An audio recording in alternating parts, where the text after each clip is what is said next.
New Mexico is a land of stories, myths, and legends. The unexplained and the unexplored. I'm Chad Brummett, and we are exploring the unique and unusual world of New Mexico Strange. Hello, and thank you for joining us for this episode of New Mexico Strange. I'm Chad Brummett. If you are a resident, a native of New Mexico like myself, you have probably heard a lot of various miraculous stories. Anytime you go up to Taos, you go up into the Enchanted Circle, it is beautiful, and it's very easy to see why these miracle stories happen, especially it seems in northern New Mexico. So today we are kind of talking about two specific places that people have reported miraculous healing or dipping into the mystery and strangeness of New Mexico and coming out the other side with benefit. We are joined by author, investigator, managing editor of Skeptical Inquirer, podcaster, all-around cool guy, Ben Radford. Thanks for joining us again, Ben. Always a pleasure to see you. And we do have to do just a little bit. I got to tell on you, because the fact that you're sitting here today is kind of a miracle. You recently had something that could have very, very quickly turned bad, an injury, but you were able to kind of walk off unscathed. And my first thought was, okay, you fall from your roof. You have this crazy injury that happened. Are you now a psychic detective? Have you unlocked the fifth dimension, the fourth dimension? But just the fact that you're sitting here today, we are grateful for, because it is kind of a miracle. Yeah, I mean, basically it's not a terribly fascinating story, but yeah, I fell off. I fell off my roof 4 or 5 days ago, and I fell about 8 feet onto concrete in my backyard. I was so. Hey guys, hire someone else to do it. Hire the young kids to do it. Yeah, right. But no, it was just, I don't know quite what happened. I just sort of slipped, and then I just fell straight back, right onto my back. And I was knocked unconscious for probably less than a minute or something. But yeah, and then I could feel my hands and toes and this and that. I went to the hospital. There was no fracture or anything else like that. And looking back at like how I fell, I could have very easily been much worse hurt. Yeah. My head could have landed worse if I'd landed awkwardly. There was actually a tree stump that I missed by about a foot. Wow. And I just fell back anyway. So yeah, and it's weird because I've been talking because I'm letting my friends know like why I'm not doing great, Right. and I'm in pain, and they're like, all of them have these horror stories like, dude, Yes. my next door neighbor like fell off a ladder and died. Right. It could have been much worse. So Yeah, there really so- is. We want to talk about miracles in New Mexico. Yeah. We got one right here. Yes, it was lots of luck, some good painkillers. There you go. But I'm doing okay. But I wanted to come Thank and goodness. see. So thank you for inviting me. We are so happy that you are here and that you didn't hit that stump. So let's kind of dive in talking about some of the miracles and really maybe even more just healing properties. The first place we're going to talk about is Ojo Caliente, a place that I've been to before. It is absolutely gorgeous. But their hot springs, they're not exclusive to hot springs here in New Mexico. People go up to the Jemez hot springs, but they always report that there are medicinal properties to it and to the hot springs. And I admit, I've always kind of been skeptical of that. I went and it feels amazing, but I haven't come out with this miraculous thing, but some people have. Yes. Tell us a little bit, and you unpack this in your book, Mysterious New Mexico. Tell us some of the things that people have reported or, people that they say that they have had these sort of miraculous experiences at the hot springs. Yeah, I mean, it's, keep in mind that this notion of healing waters is universal, right? So obviously we're talking in this case about Ojo Caliente and others as well. But I mean, there's this notion that water is inherently healing, and of course that's what all life comes from, right? Everything needs water, right? And so all the major religions have water rituals, right? There's baptisms. In Islam, there's called wudu, which is ritual cleansing and things like that. So water plays such an important part in not just in life, but in faith and so on. So it makes sense that we would develop stories and legends about the importance of water. I think of the Fountain of Youth, which, these days it's a metaphor, but many people believe literally like, no, this is serious. We're going to find this somewhere out there, maybe in Florida, maybe not. There's there's a bunch of babies. Look for a bunch of babies, right? Right. All the little people went there. They all drank water, so there's a bunch of toddlers running around. Look for that, right?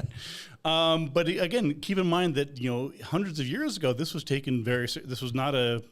This is like no. There's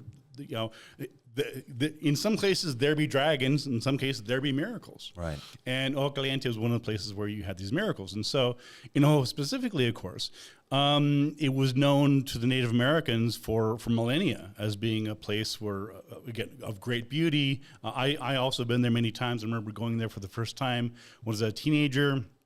It was a little different back then, much more hippie hangout. Sure. There were fewer crystals now that, right? But it was very cool. But I remember this is like so cool, right? And so there's always been these traditions of these healing springs, and also particularly Ojo Caliente. When like for example, after World War I, you had lots of springs where people would come to get healed from injuries during the war, things like that, and reputations would go around like, if you're coming to New Mexico, you're coming to the Southwest, here's one of the places where you not only can you rest up, but also, of course, maybe have curative powers. And so this is, of course, classic Ojo Caliente. And what I found was that in that context, I'm thinking, okay, well, what are some of the healings associated with that? And so really, it's all over the map, right? So you had stories, again, not so much recently. I mean, if you go to the Ojo Caliente website, there's not stories of miracle healings at this point. I mean, there's sort of like touches in there, but we're more of a litigious / skeptical. Right, sure. We're going there for that rest and relaxation. Exactly. Sure. If you happen to be healed, so much the better, right? But originally, a lot of the stories were about, were literally about miraculous healings. We're talking, cancer being healed, and and rheumatism and arthritis, and you take your pick. I mean, basically any malady that somebody suffered from, sciatica, gout. I mean, take your pick. Was amenable to the healing waters. So, and this is one of the reasons why it got to reputation. So what would happen would be that people would come, if they're coming through New Mexico anyway, going west, if they've heard about it, maybe you have a family member who's epileptic or is having why wouldn't you go there, right? You're hearing stories about these miracle healings.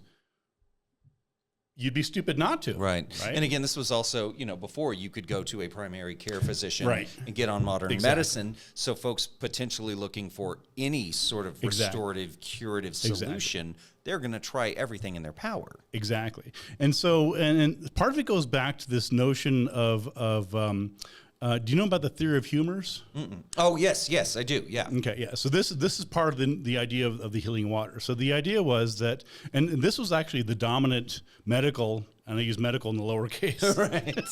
Lowercase. The theory of humors was that all diseases are caused by imbalances in the body. There was black bile, yellow bile, blood, and phlegm. Gross, right? And the idea was that if there's something wrong with you, it's because they're out of balance. Right. And so one of the things you would do would be obviously you want to restore balance, and of course, restoring balance, that is inherently a new age. I mean, all about balance, right? Right. Balance your chakras, balance this, balance that, balance your checkbook. Some people can't do that. And so the idea is that, okay, well, we need to make sure there's the right amount. And so one way to do that would be they would have leeches.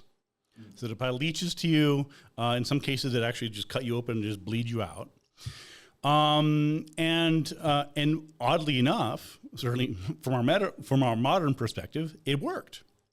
And so you had people, not just patients, but also doctors who for centuries was like, yes, this is an effective treatment. But to understand why, you have to see, well, there's this thing called survivor bias. So here's how this works, right? Let's say that you had 100 people who were treated according to the theory of humors, and so they had leeches applied to them and so on. And let's say that 50 of them died. The other 50 got better. So there's 50 people saying, you know what, I was sick, I got better after they applied leeches to me. We don't hear from the other. We don't hear from the dead people. Right. The dead people had no say in this. So it's just that's one of the reasons these stories come. It's like, well, I was bad. I was treated in this way. I got better. It must have been the cure. Like, no, you're lucky you didn't There could have die. been other things that, Exactly. that could have potentially done it. Exactly. And so that's sort of the context in which a lot of these miracle cures emerge.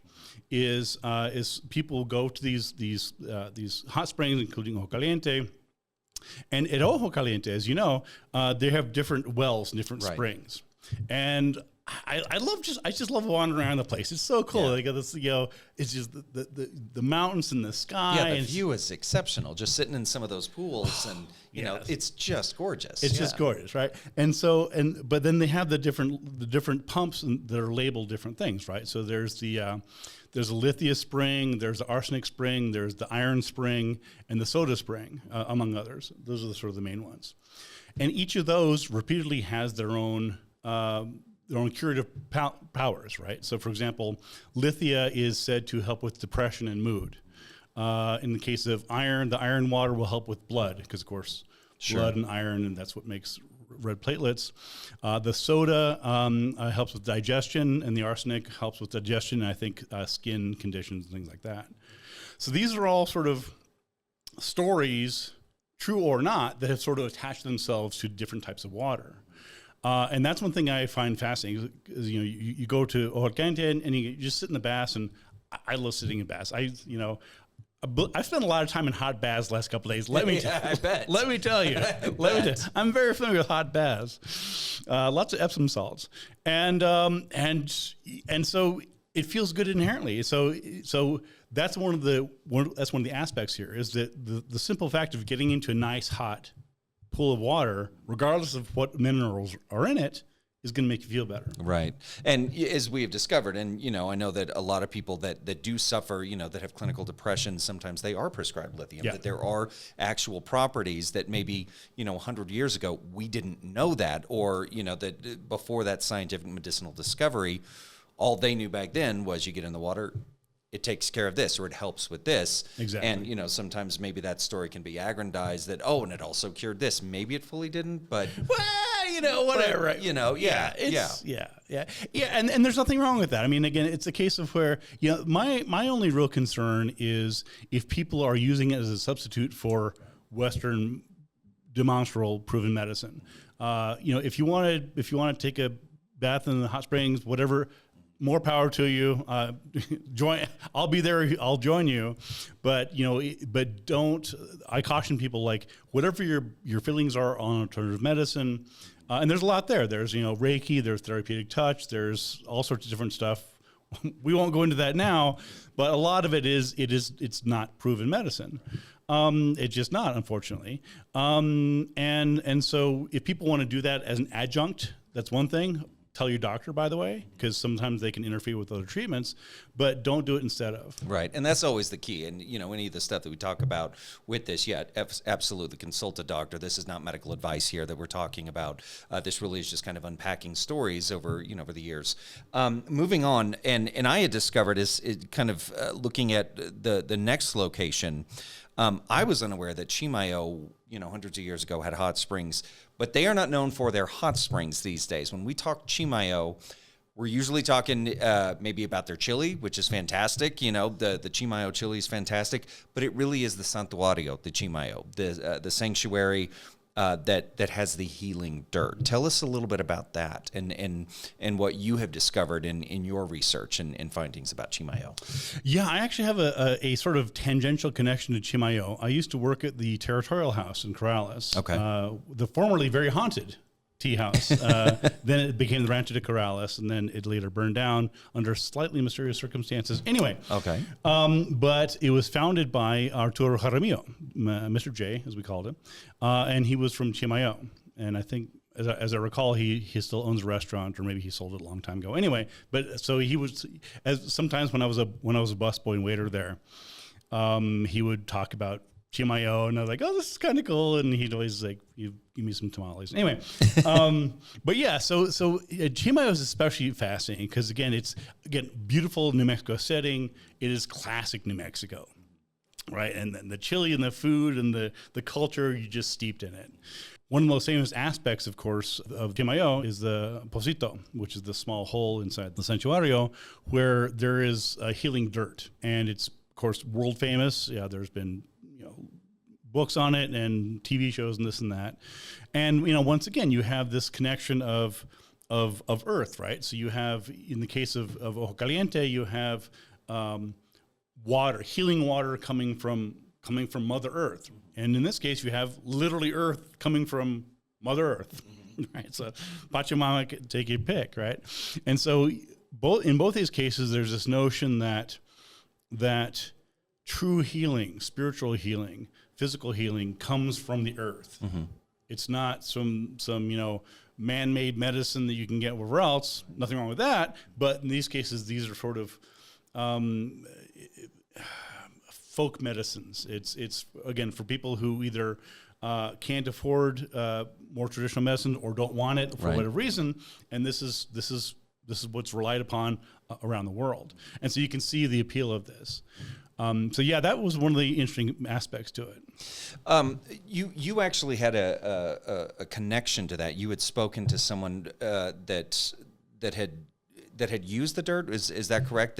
Yeah. Tell us a little bit about that experience. And you actually had his grandson reach out. Yeah, is that right?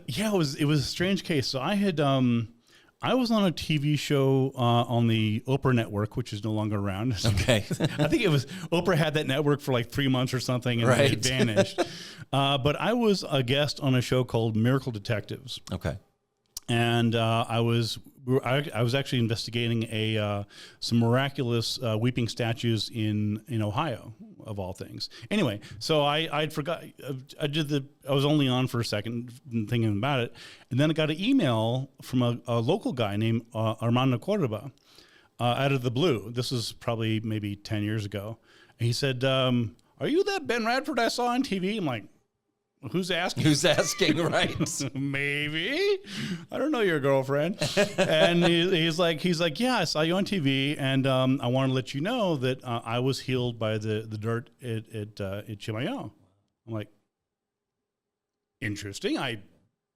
This came out of the blue, sure. So I was. Because it wasn't, again, that show wasn't about Chimayo. It was about completely other topic. And he just happened to see me and happened to. I don't even think it said I was from New Mexico. I don't know why. I guess he just sort of, anyway, for whatever reason, he looked me up and emailed me, and I said, yeah, cool. So I met with him.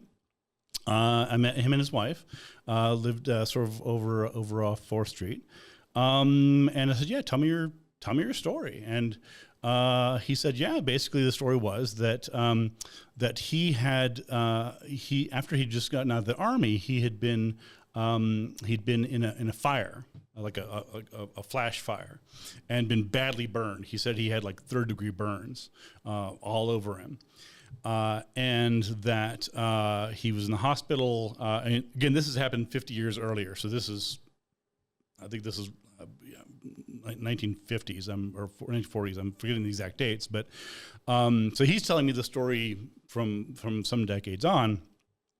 And he said that the doctors couldn't do anything. They didn't know what to do. They couldn't really help him. But being a dutiful Catholic, and of course he prayed and he went to Chimayo, where he put the dirt on him, the miracle dirt from the Pocito.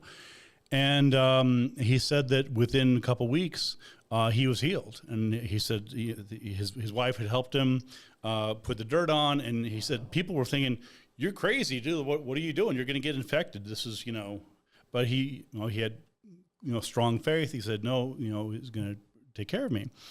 And then he said that when, after a couple weeks, when he went to go to the doctors again, and they were shocked because they took out the bandages and this sand falls out like a mummy or something. Right, sure. Right, and what have you been doing? Right. It's like, you're supposed to keep these clean, not dirty. I think you misread the instructions. Right. Maybe you didn't read the memo. Anyway, the story was that they were just shocked. They're just he was basically not totally healed, but mostly healed, and it was clearly because of the dirt. And he's telling me the story. And again, I have people come to me with strange stories all the time. Stories about ghosts and Bigfoot and UFOs and psychics. And I'm genuinely curious. I want to hear the stories. I mean, if they're obviously, liars or hoaxers or crazy, I don't have time for that. But sure. In most cases, they're sincere. Right. They had some experience that they thought might have been a miracle or whatever else. And I'm like, yeah, let's figure this out. Right. So I'm hearing his story, and he's like, can you prove this is a miracle? I'm like, that's kind of a tall order. That's a real tall, especially if it's 50 years in the past. Right. And so I'm trying to be helpful. I mean, I'll see what I can do. So I'm trying to think, how do I establish this? Again, he had been healed. Again, this had happened half a century earlier. And I said, well, I'll need your medical records, and I can't get them because of medical privacy laws. Sure. So you'll need to get them. Usually can't just write a note. I mean, you need to get them for me. And he's, no, I understand. So then, probably I think maybe a month went by, and I called him up and said, hey, do you have a chance? Like, I went to the VA and they don't have anything going back that far, which I thought they might not. I mean, I didn't know. But of course, the thing is, if it were severe enough injury that might have had implications, it might have been in the records anyway. Right. So basically, at that point, because in order to prove a miracle, you need a before and an after. You need, this was a condition before, a miracle happened or something happened, whatever the instance was, and then the outcome here.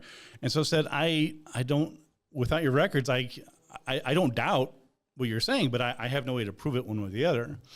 But the other thing that I did was I re-interviewed him and his wife, and I went back and listened to tapes. And what I discovered was that his description of how severe the burn was didn't match what he later said. In other words, he had said that, again, he'd had third-degree burns, was hospitalized for weeks and this and that, and that he nearly died, all these sorts of things. But then when he told me the conditions under which it happened, it was basically he'd thrown kerosene on a fire. And there was a kerosene and gas, and it sort of flashed up. It was what's called a flash fire. And I researched flash fires, and it turned out that in fact they're fairly common. They're scary, but the survival rate is like 90%. Okay. So it is, again, I'm sure it happened, but what I think happened was that it wasn't as severe as he was remembering. Just based on his own description of what happened, and also his wife said, "Yeah, that's what happens is a big flash." Well, I won't get into the physics of it, but if you have a flash fire, it burns very hot but very quickly, and then it's gone. Unlike, for example, scalding water, which will leave a much worse mark. Anyway, so I was pretty sure, based on what he told me, that he would have gotten healed just as well with or without the dirt from Chimayo. Again, I was not there to. He called me. I was right. I said, look, this is what I think happened. Unfortunately, before I could complete my investigation and tell him about the story, he died. Okay. I think a cancer had come back. So I called one time. This is before I'd finished the chapter in my book. And I said, hey, just want to let you know, I took photos. He was a sweet guy. His wife made great enchiladas. Oh, my God. And when I called, his widow said, he passed away about a week ago, but I want to tell you, he really enjoyed talking to you.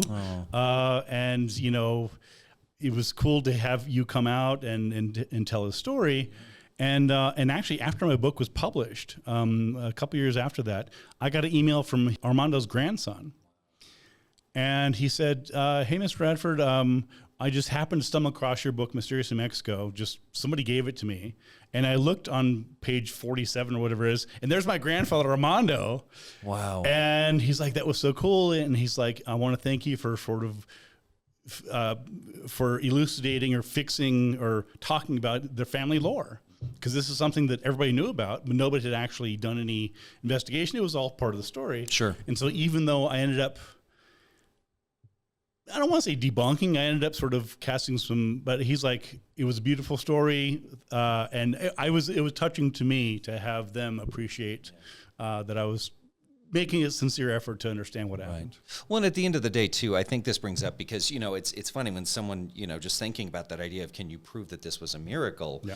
It goes back to, when I speak as I'm a Christian, I was, raised Christian. I have Catholic friends that, do, believe in the saints and in miracles, that it's this thing of if you are a believer, you don't need any proof. Right. And as skeptics, there will never be enough proof Right. to prove it. So it really kind of comes down to the eye of the beholder. Right. And I'm also fascinated by that idea of us being able to have that much faith and that strength that we may never be able to prove where it's coming from. Right. But the idea of that mind over matter and that belief can be so strong that it can physiologically make things happen. Absolutely. Again, at the end of the day, asking for that proof of a miracle, is it even necessary? Is it even possible to prove a miracle? Exactly, and that was sort of my hesitation to get into it because again, he called me wanting Right. me to prove his miracle. I'm like, If you felt that it happened, isn't that proof enough? yeah, right? yeah, Right. and again, it's at the end of the day, it's an interesting aspect to it, and again,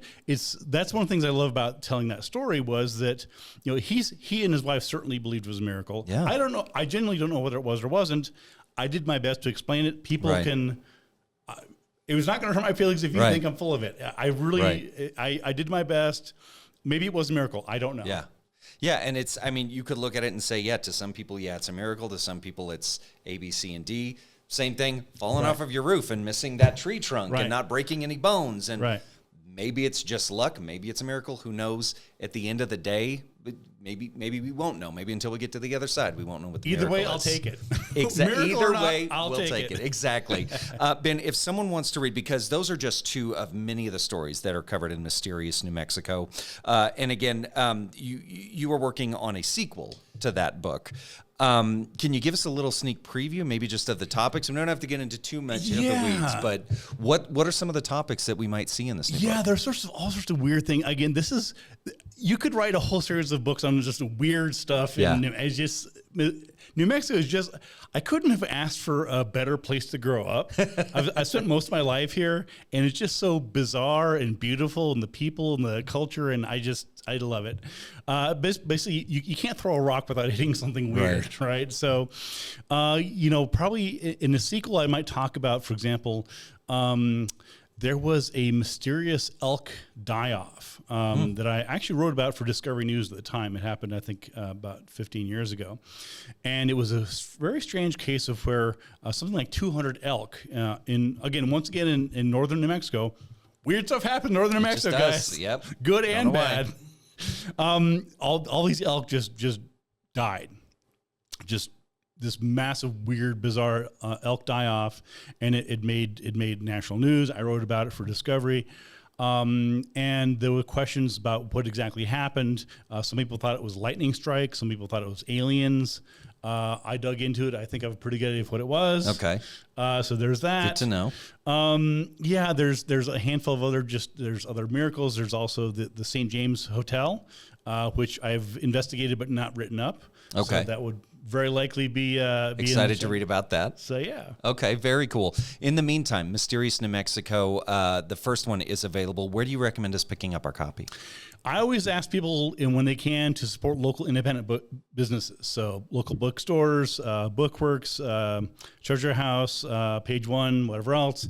If you have to go online for Jeff Bezos, I understand, but I always encourage people to buy local. Sure. I'm around. You can find me. I have a podcast called Squaring the Strange, which is now in our 6th year. I'm pleased and slightly surprised to say. That's great. Congratulations for that. With Squaring the Strange, you can find it on wherever you get your podcasts. I am, at least for the time being, on Facebook and also on Twitter, although I haven't been there for a while. I get busy, but I'm around. Very busy guy. That's right. Well, Ben, thanks so much for coming in. Speedy healing, speedy recovery on your miracle. Thank you. And we will bring you back in more. There are so many, as we said, so many different mysteries and strange things here in the state.